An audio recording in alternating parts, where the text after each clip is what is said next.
is up here in the 1960 area. And it's no secret to anyone that Harris County continues to grow.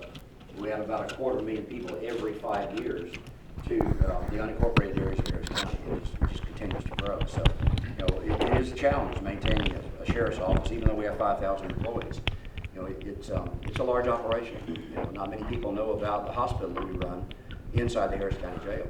We have our own full hospital unit. But the sheriff's office operates on about $500 million of your tax dollars. So we're particularly sensitive about how we split up that operation and provide the services within the Harris County Sheriff's Office.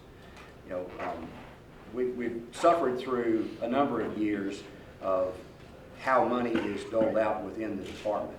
So one of our efforts last year was work with the budget office to better define a business model within the sheriff's budget that had a better opportunity for success moving forward. It's very difficult to maintain operational priorities when things change so much. Obviously this year our jail population has spiraled.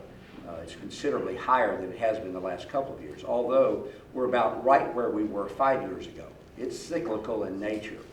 So as our population continues to grow, as courts get backed up, population, the jail backs up. It's not rocket science. We book in about 9,000 people every single month.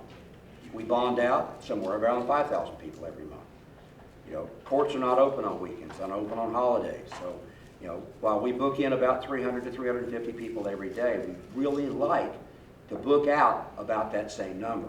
Because if we don't, then it starts backing up. And it doesn't just affect the Harris County Jail. It affects all of our regional partners. It affects the ability of every municipal agency, every other agency to book their prisoners. So finding efficient ways to run our operations is critically important to the entire region.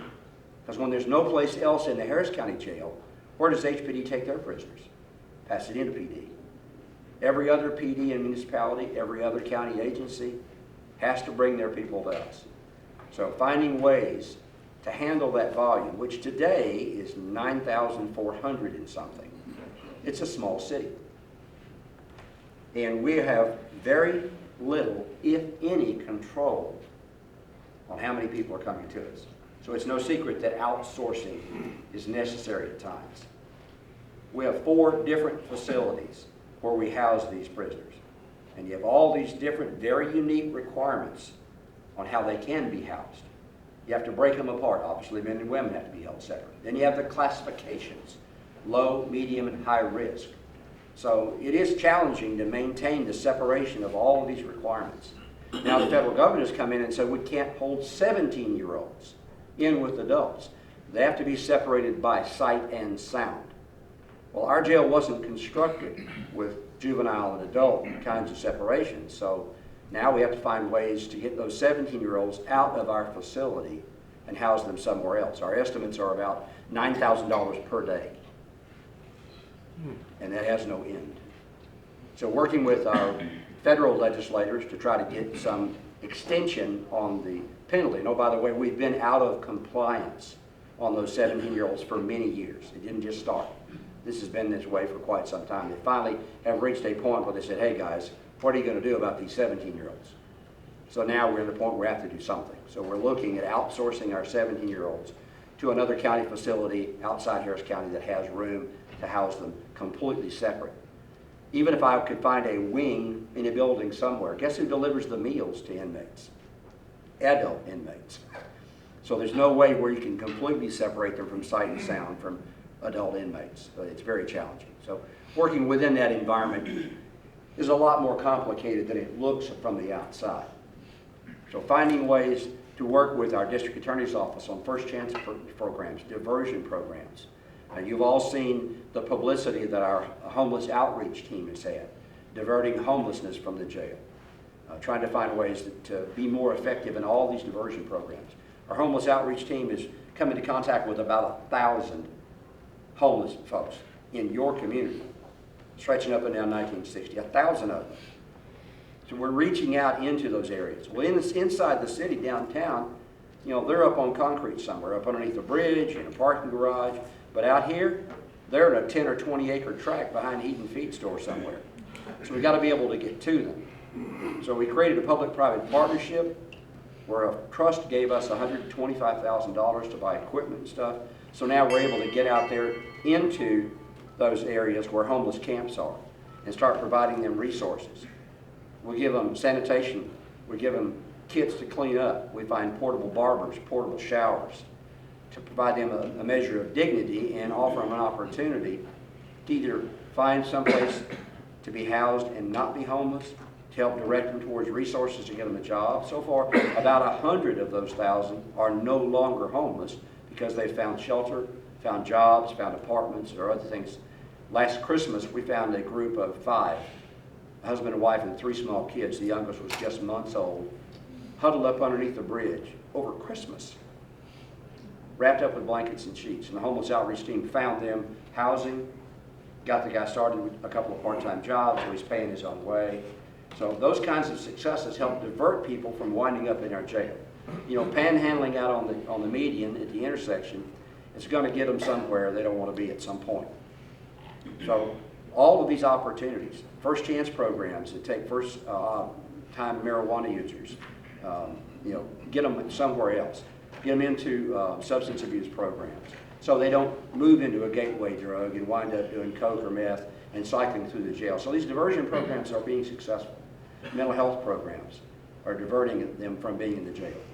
So, you know, the more we can do to streamline and make that process efficient, the more we can impact what our jail population looks like. You know, bond reforms, no big secret, it's been in the paper a lot. There are a ton of folks looking at opportunities within bail bond reform. You know, we're the recipient of a MacArthur grant and a grant from the Arnold Foundation to develop a new risk assessment tool so that we can find ways to better identify what kind of risk that person is to the community to make them eligible for bond.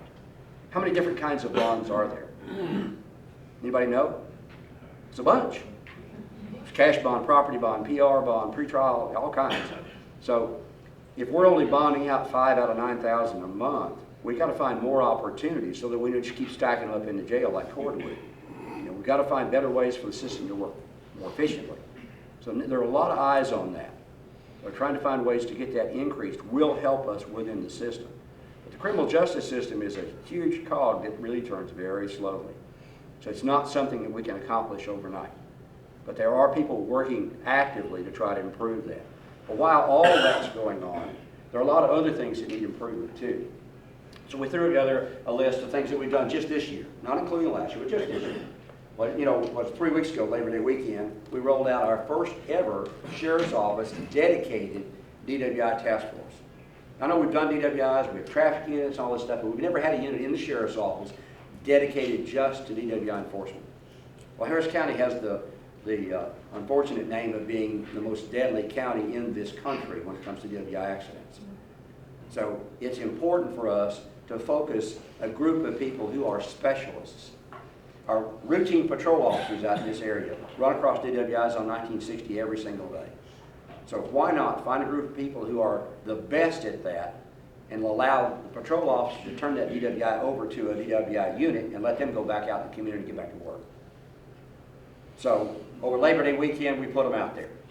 Had fair results. So we've begun adding more training to what they're doing, so they're all drug recognition experts, they're intoxilizer experts, try to make sure that we increase their efficiency. So that's going on.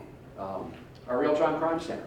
Been a lot of conversation about real-time crime centers for several years now. There was a place available for us inside TrendStar where we could have a location with resources focused on what's happening right now.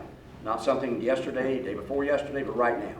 So we have an aggravated robbery, something's going on, guy leaves the scene, and we have information about it. We can put 10 people on that one single event right now and tell us everything there is to know. Well, you know, somebody drives by that robbery and they see a gray car, they may not necessarily stop or may even necessarily call the police. But guess what they are going to do? They're going to post, they're going to tweet, they're going to text, they're going to do something. Man, I just saw a robbery go by, left in a gray car. We have the ability to lasso an area with social media tools and grab things off the internet that are available out there. Nothing secret about it, no spy stuff. It's just it's stuff that's out there. And boom, it went dark. So using that stuff, we can gather information together.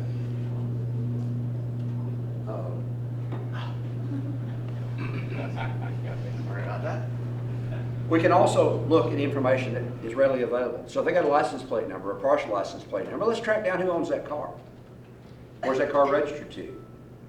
What is the property ownership look like in HCAD? Are they a renter?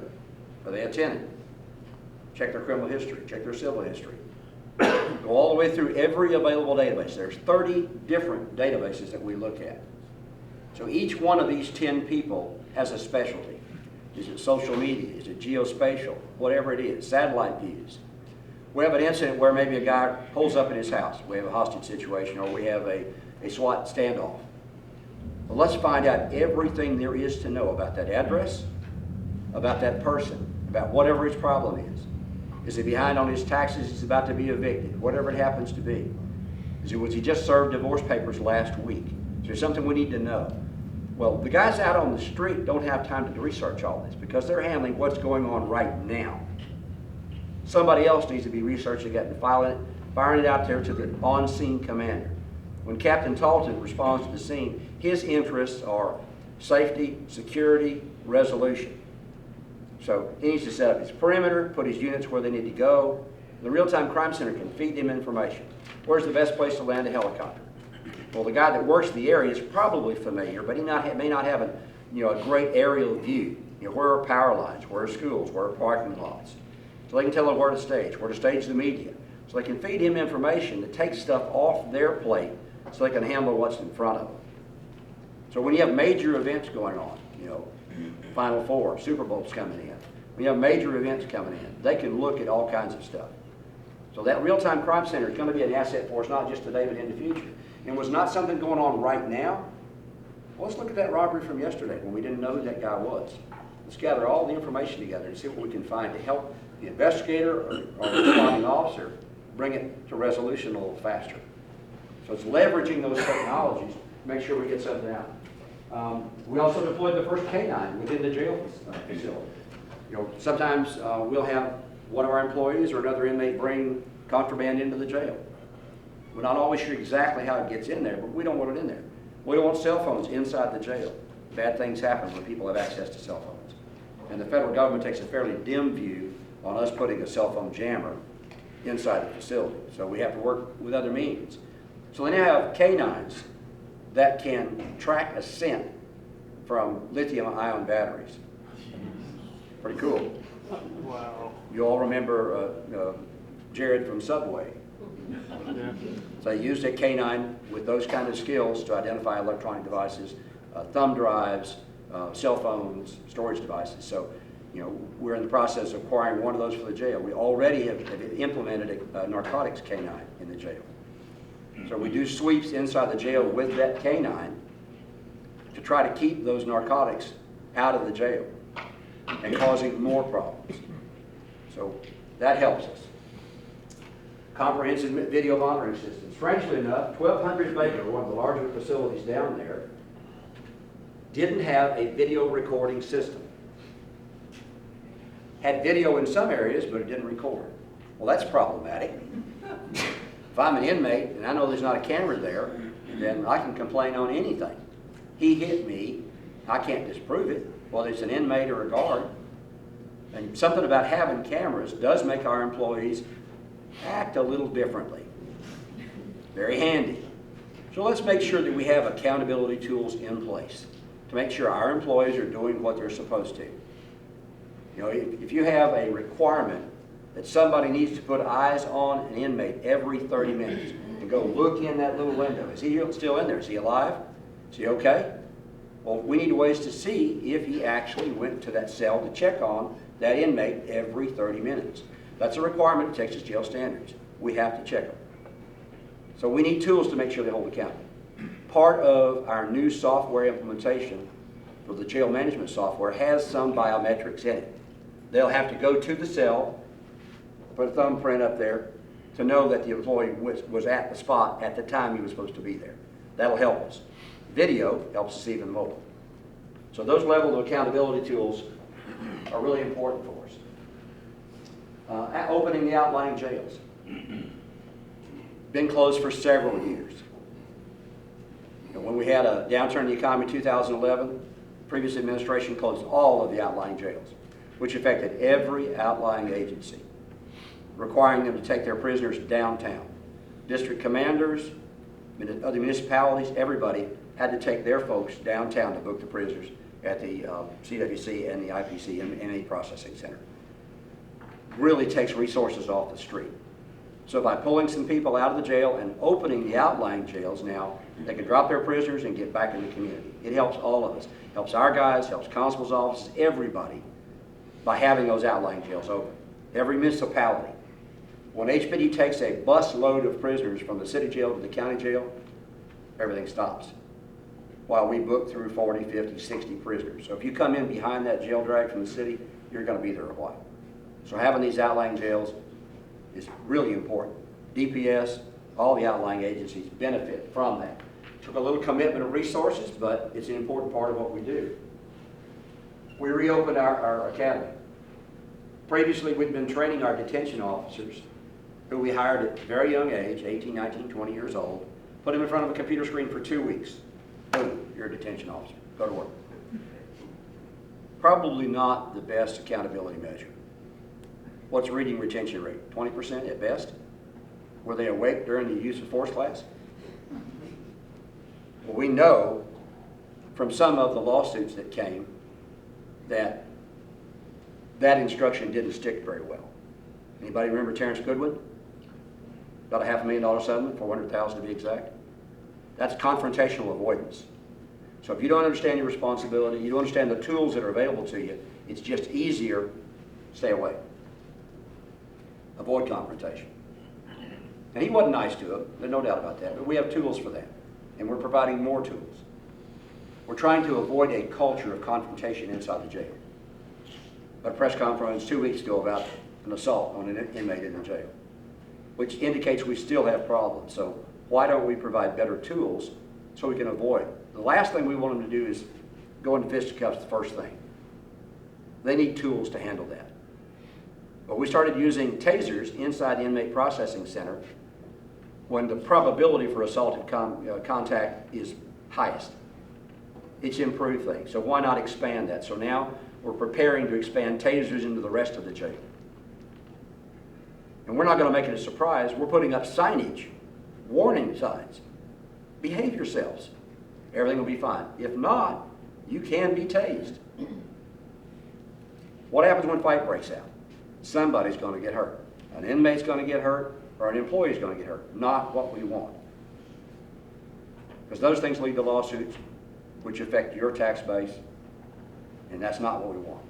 We want overall better behavior and conduct from everybody involved. And proper tools are important to that. Basic peace officer classes, we weren't running those either. We're hiring all of them right from the regional academies, Lone Star College, Houston Community College, University of Houston. And then we would have to spend another couple of months retraining them, preparing them for the sheriff's office.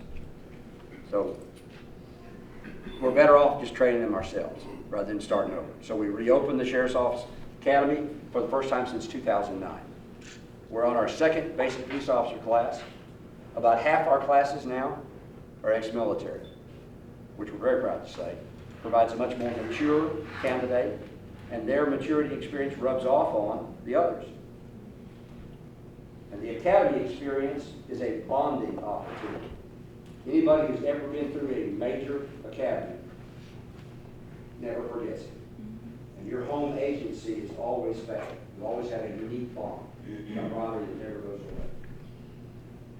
They are a much better and better prepared, motivated public servant. We've done several town hall meetings, trying to get out of the community, let them know what's going on at their sheriff's office. Improve transparency so we can explain what's happening within the jail. We talk about budgets and finances, so it's not a secret. It's your money. We're spending it to protect you and serve you. So we're trying to make outreach an important part. This is the most culturally rich county just about any state. You name it, we got it. Well, the sheriff's office needs to reflect that. So how do we recruit if we don't have dialogue with all these unique communities? Vietnamese, Chinese. Anybody speak Mandarin Chinese? It's tough. Very tough. Lebanese, Greek. How many different sects of the Muslim faith are there? 72, last I heard. 72. If we don't have dialogue with all these communities, how do we stop problems before they happen? So we're reaching out. We now have programs on Saigon Radio and Saigon TV, trying to reach out with an eye towards the future on recruiting, because we need more representation from all across the community. All of our diverse cultural and ethnic communities need to be represented inside Harris County Sheriff's Office. So we really targeted that. Let's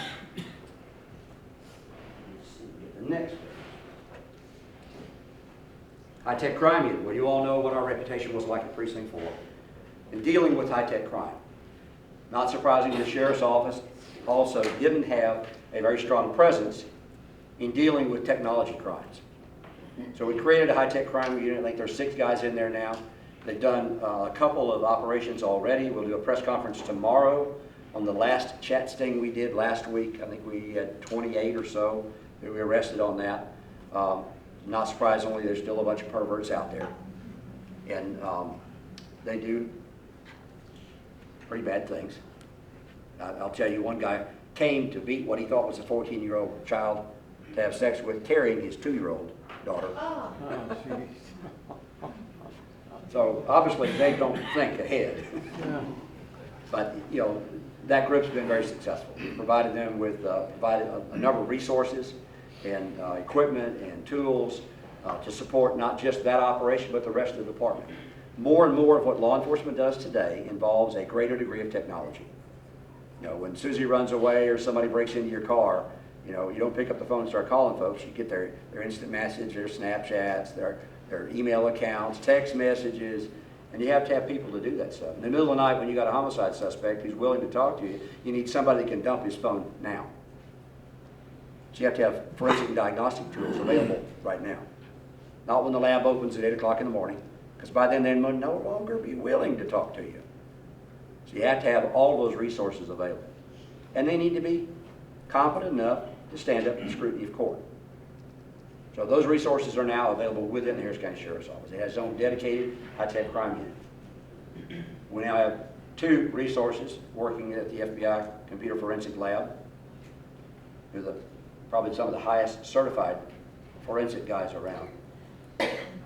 Most of our evaluations are done within the FBI Computer Lab. So we have someplace to bring all that stuff we seize. We seize a computer or a laptop, tablet, cell phone, and we have forensic opportunities available to us right in-house. Really important. So those are some of the things we've done this year. It's been a busy 6 or 7 months. But what are we doing about tomorrow? Even post 9/11, law enforcement agencies still are hampered and not able to communicate, at least electronically. Within the county, constable, sheriff, fire marshal, all of us are on the same radio system, thanks probably in large part to Larry Lipton, and on the same computer system. But that's where it stops. Outside, we have a wall. We have all these silos of information. So when we catch a burglar in Harris County, book him, prosecute him, convict him, we probably don't know about the other burglaries he did in Houston, Pasadena, Montgomery, or Fort Bend County. Why not? Not all of them are really willing to say, well, I did this one, and this one.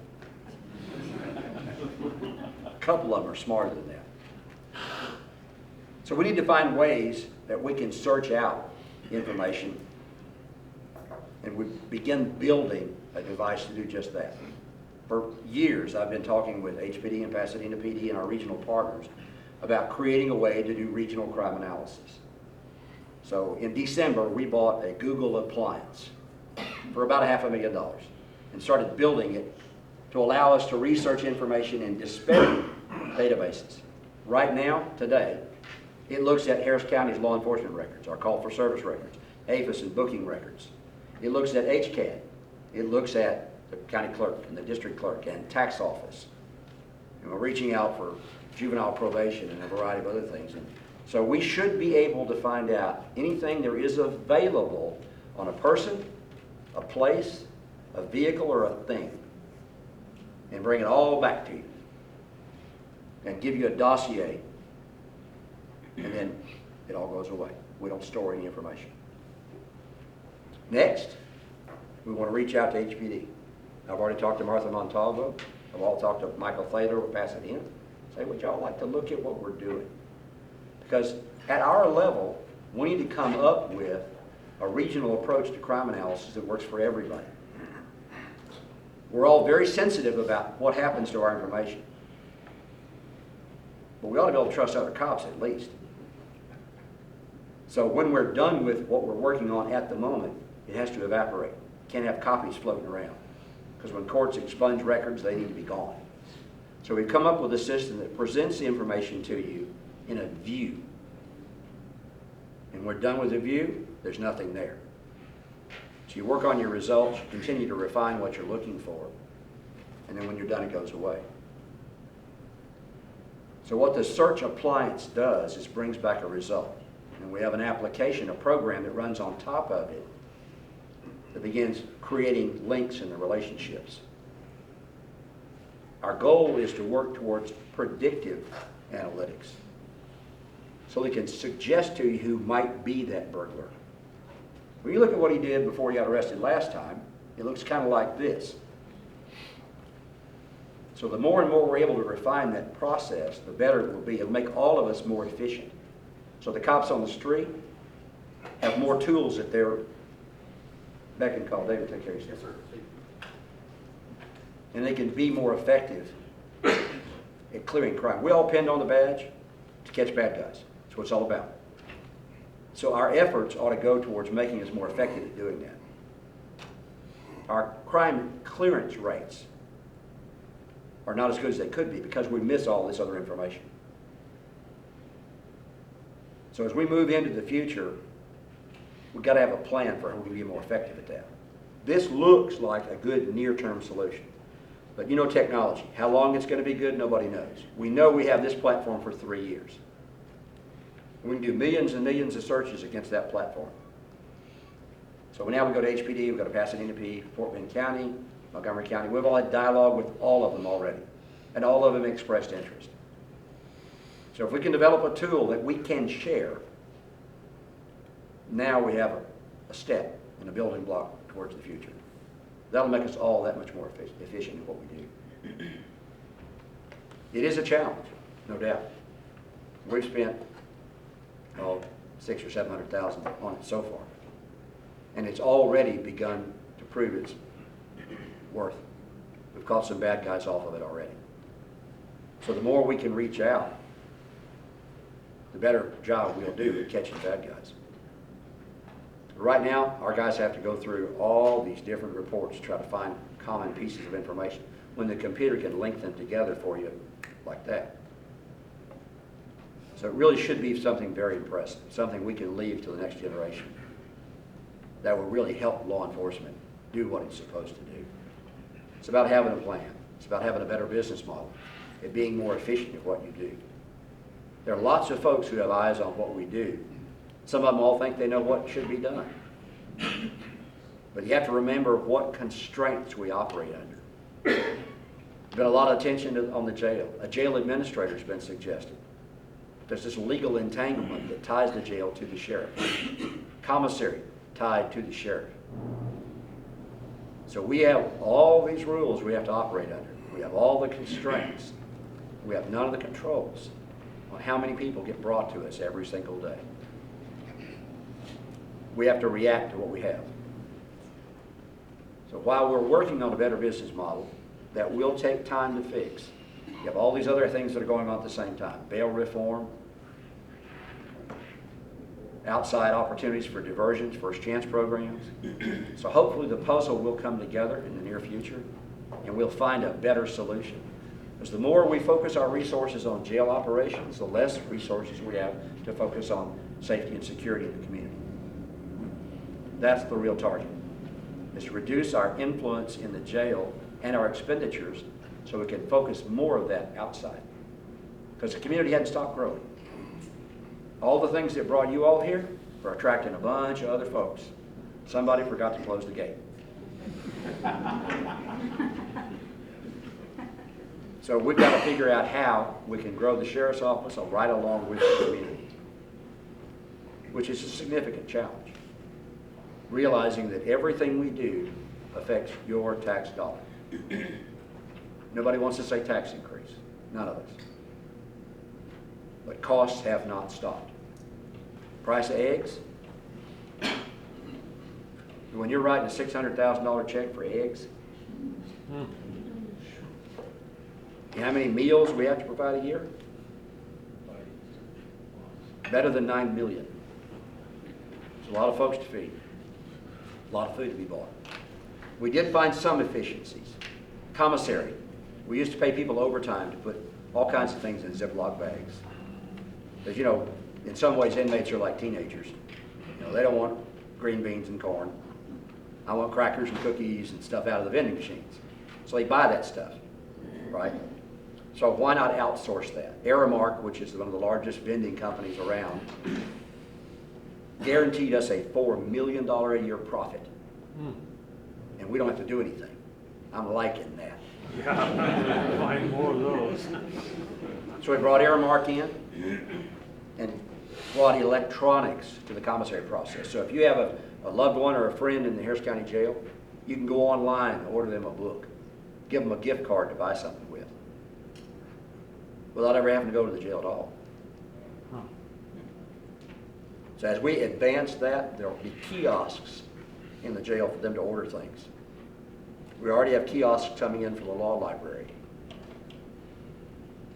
Trying to make the environment a little better. Well, the next thing we got to look at is how about kitchen services? Because every time the price of eggs increase, there go my costs. And they fluctuated from 16 cents to 73 cents an egg. It's a big fluctuation. So looking for those areas where we can cut costs or save is important for all of us. So we're looking at how to actually outsource kitchen services. I heard, do a little birdie, that Aramark cut a contract for Bexar County to do kitchen services. So possibly we might find an RFP in the future to outsource that. Trying to privatize those things that are best left to private enterprise. Find cost savings there. But we continue to look for opportunities no matter where they are. It's about 9:30, Larry. Where are you? There you are. So you want to spend a few minutes taking questions? Ron, did you say anything about what kind of preparation go into looking at something like the Super Bowl coming, you know, a major event like that? That's obviously a major impact. But how do you deal with that? Yeah. Well, you know, the NFL comes in and they look at host cities. Host cities put a package together and say, okay, this is what we can offer. And so the NFL pays the host city. Think about the host county. So we sent Chief Sumner and his crew, like Marcus went too, didn't he? Yeah, to Santa Clara for the last Super Bowl as part of a group that watches what best practices are, right? They look at how the security aspect, they go several days ahead of time and look at the venue, look at the security. And of course, in the Santa Clara area, there's no one huge agency like there is here. So they got to pull a whole bunch of small groups together from different agencies to fulfill the complement necessary for security. They come back here to look at NRG and the entire venue for the Super Bowl. It's a 10-day long event. You know, punt, pass, and kick, NFL experience, all this stuff happens downtown, leading up to the actual game day at NRG Stadium, which is a county facility. So, did I mention they didn't pay the county? Okay. So we look at what the city would like us as the county to provide, and then what the city's doing on their end, on their side. We have committees that deal with everything from media relations to security and all kinds of stuff. We estimate today our outlay on the county side is about $1.5 million, which wasn't in our budget for Super Bowl. You know, Final Four wasn't in our budget either.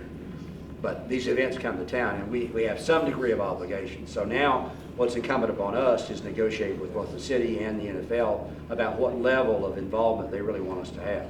And of course, we certainly would like them to pay for some of it as well. So, it takes a lot. And every time you turn a corner, there's some new potential threat.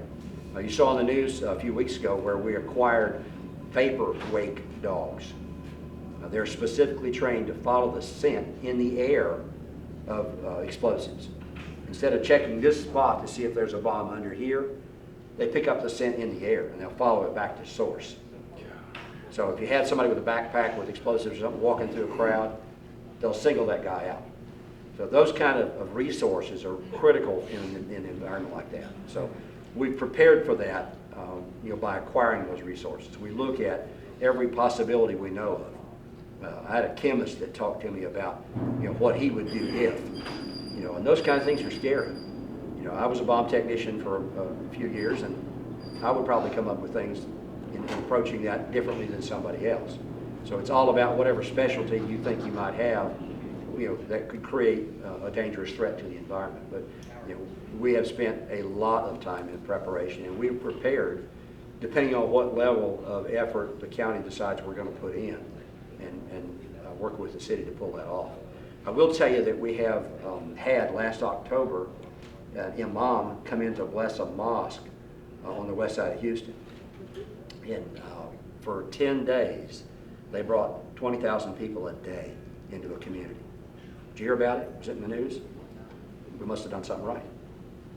Because we planned for it, we prepared for it. We worked with the mosque and their entire group, and for 10 days, the community still worked, neighborhoods been blocked up, major arteries worked. There wasn't a hotel room available for 35 miles. That's how many people came in. It's right down off Barker Cypress. But because we planned the event and executed the plan, we had a few minor issues that popped up, but nothing that wasn't able to be controlled. So our resources and their resources, we got it done. So it is about planning. It's really important. Anybody else? Yes, sir. The homeless issue, you were talking about the outreach team. We still see a lot of those, like you said, along after 1960. They expanded a little bit out on the 249.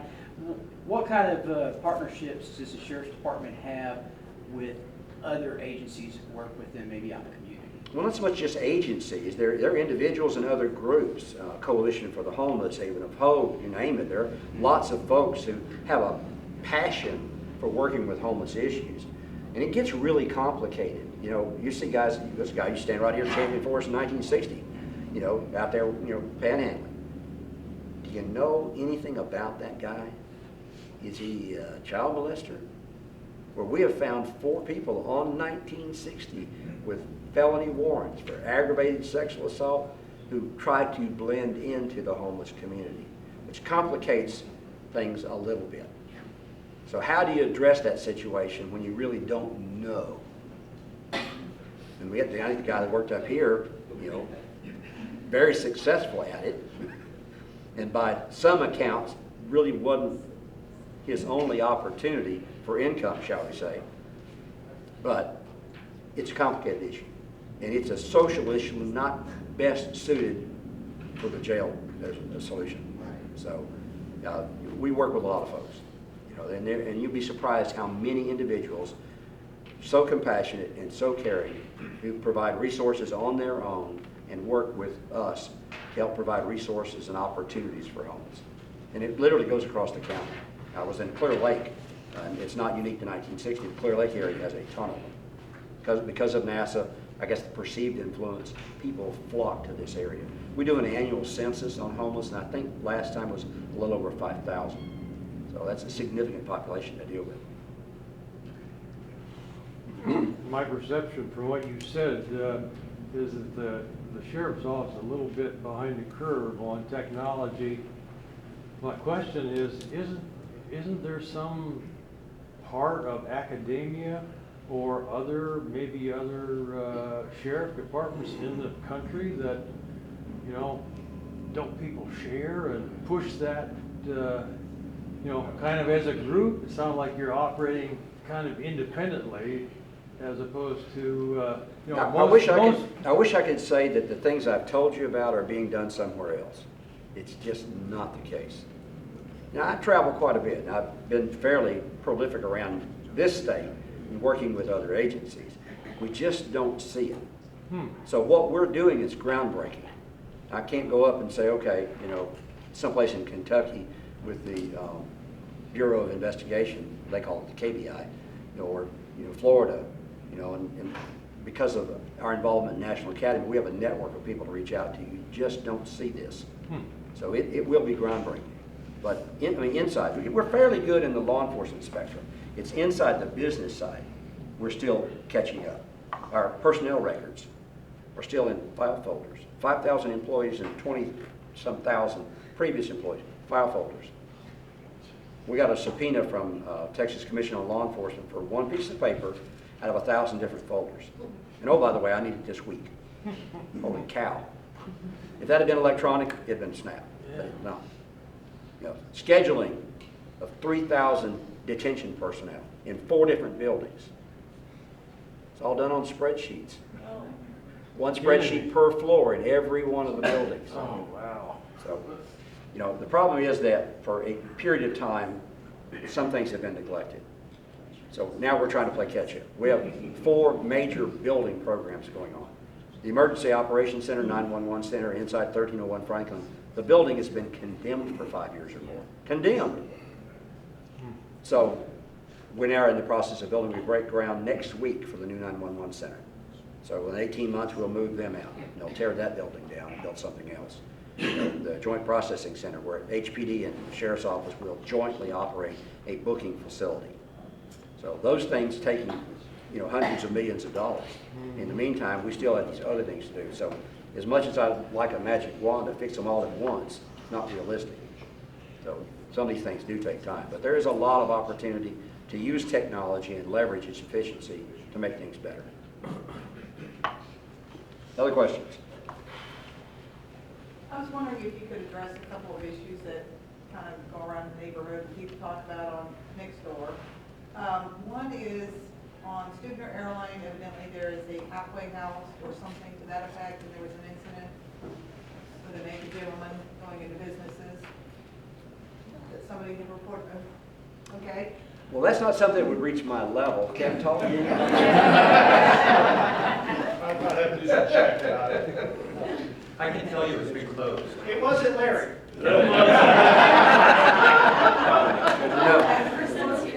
No, that property has been closed. Okay.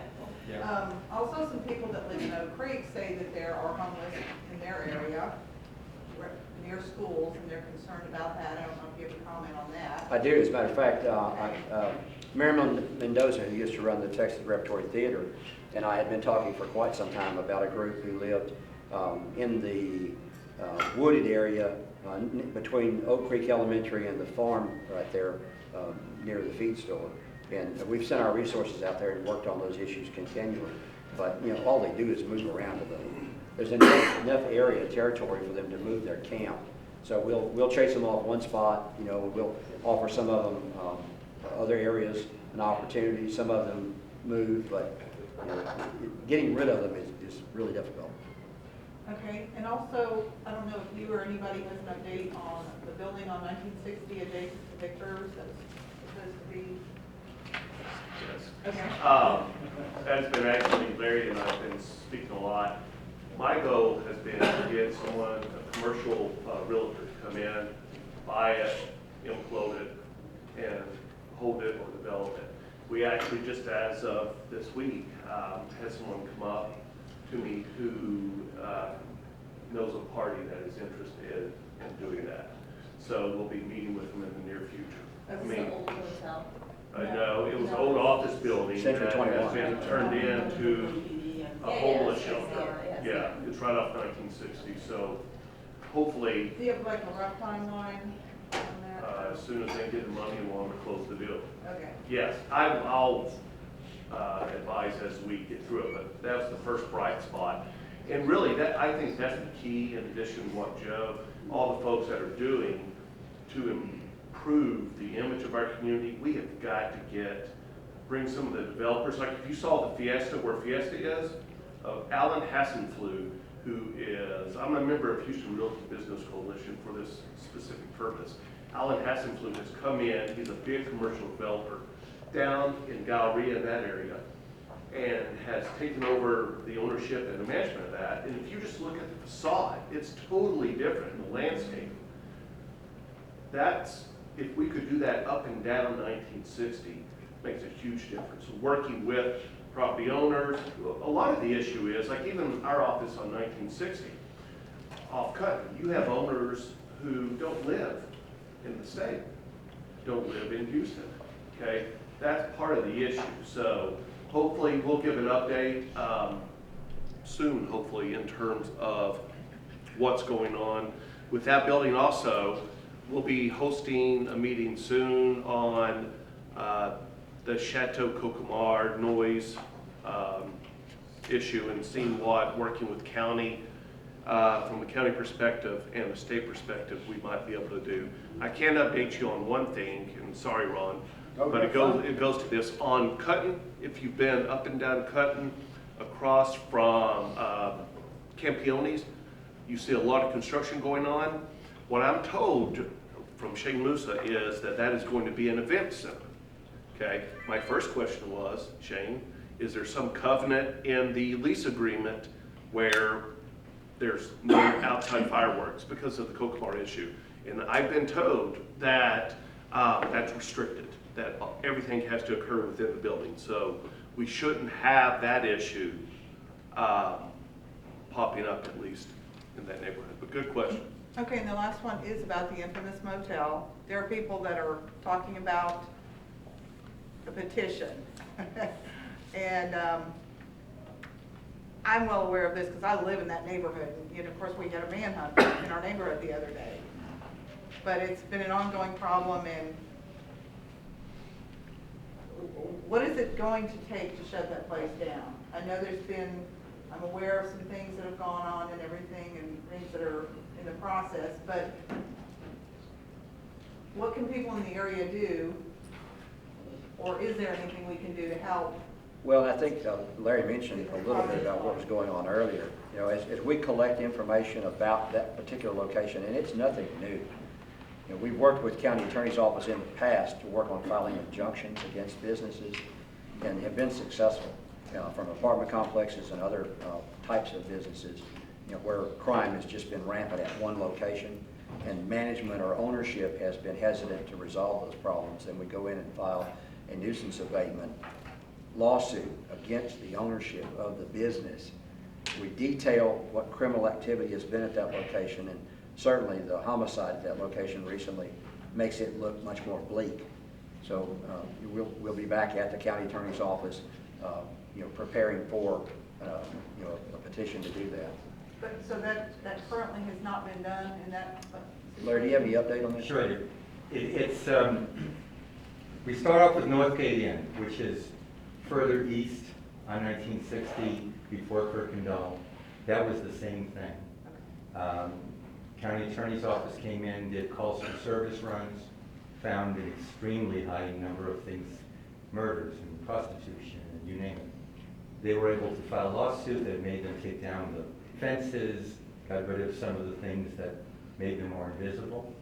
And when I talked to the sheriff's office, local people, they tell me the number of incidents in that area now is just about nothing. So we're working on the very same thing at Champions Lodge, and we have been for a while. They're doing the calls for service.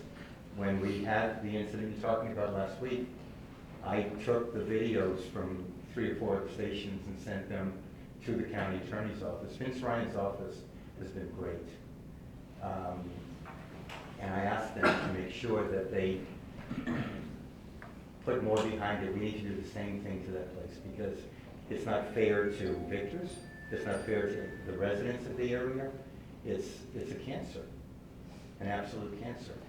I'm confident with the constant pressure Chamber's putting on them and everybody else is putting on them that we can probably move it. The sheriffs have been great. Constables have been great. We're really getting good support. I wouldn't be surprised. You can't say a timeline, but you can say that it's taking a lot of effort, but I think something can come from it. And then the other piece that Kevin mentioned is that building next to it, where a phone call came in from, we heard from the other state rep's office, and maybe maybe we'll buy it, maybe we'll clean up the community a little bit. And I went to the sheriff's office, who works that building constantly, knows the owner, has the cell phone, because that's how they make charges. And we gave it, we put all these little pieces together. Guy maybe wants to buy it. So it's fun that there are some neat things, positive things happening in our community. It's a team effort, right? We've got great agencies, our sheriffs, our constables, our commissioners. We're very fortunate to have a terrific community.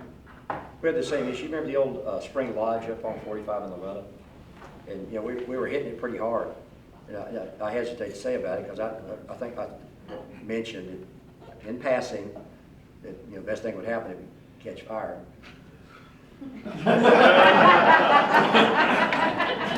While I was out of town, it happened. And they rebuilt it. So it's not the eyesore it probably used to be. But we'll just have to prepare for the process. It is a little longer than we'd like, but the hotel has been a plague on the community for quite some time. So we're in the process of preparing for that one. Yes, ma'am. We live in Ponderosa Forest, which is frequently visited by the sheriff and constables and on the news. So what can we do as residents to help law enforcement bring down crime and make the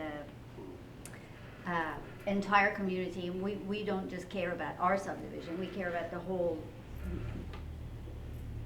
neighborhood. What can we do to help with? So anybody who wears a badge will tell you the community is our eyes and ears. Not only that, you are our ambassador. The more time you spend in events like this, learning about how law enforcement work, what's going on in your community, you can tell other people who are somewhat more pessimistic or cynical about what's going on. There are positive things happening. If you see something, say something. There are lots of opportunities going on out there. All kinds of apps. You can report stuff anonymously now. You can call the dispatch office and tell them about something. It's easy to do. You can get involved, by doing your part, your civic duty to let people know what's going on, to report crime. You are as suspicious as anybody else is. So you see something that doesn't look right, call and tell somebody. We'd much rather respond to it before it turns bad than have to clean up after it does. I'd just like to make a kind of a general comment, not necessarily to you, but maybe to others in the room.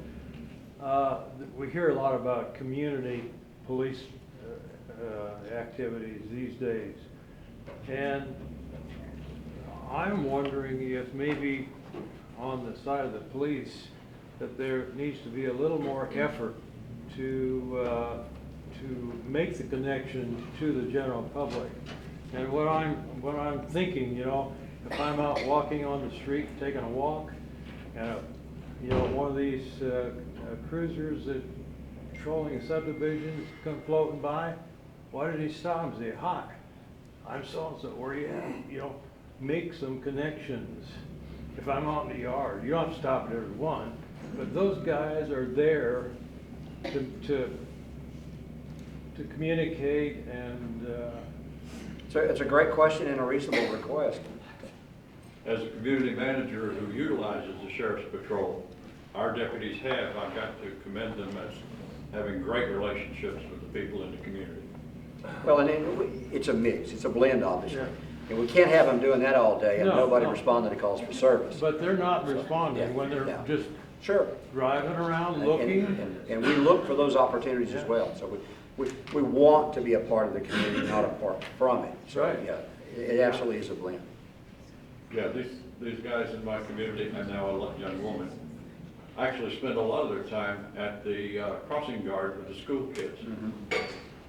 Yeah, we promote getting out of the car, for whatever. You don't have to get out, just stop. Yeah, get out of that steel box sometimes is good for you. That's good too. Larry?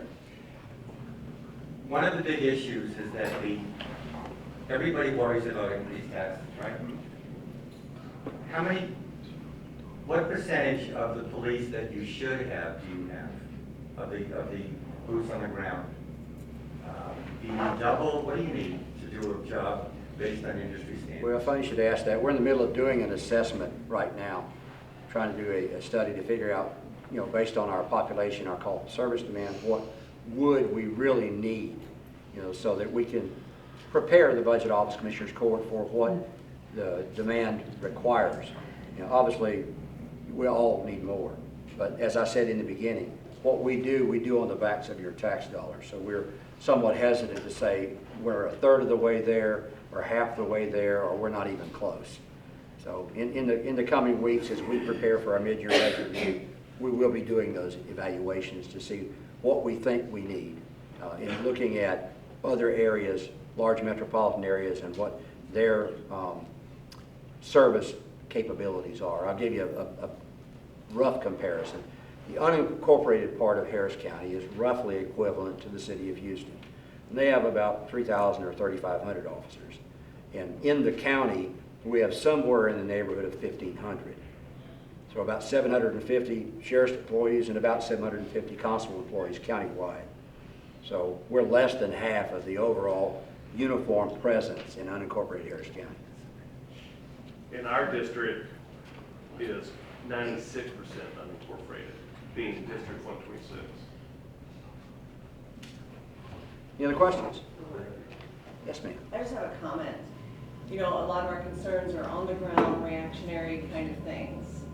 But what has given me, I've just been pleasantly surprised at your systemic approach and view for the future. And I just want to commend you for the systemic nature, the prevention, some of the things that you're putting in place for the future. And I want to thank you very much for that.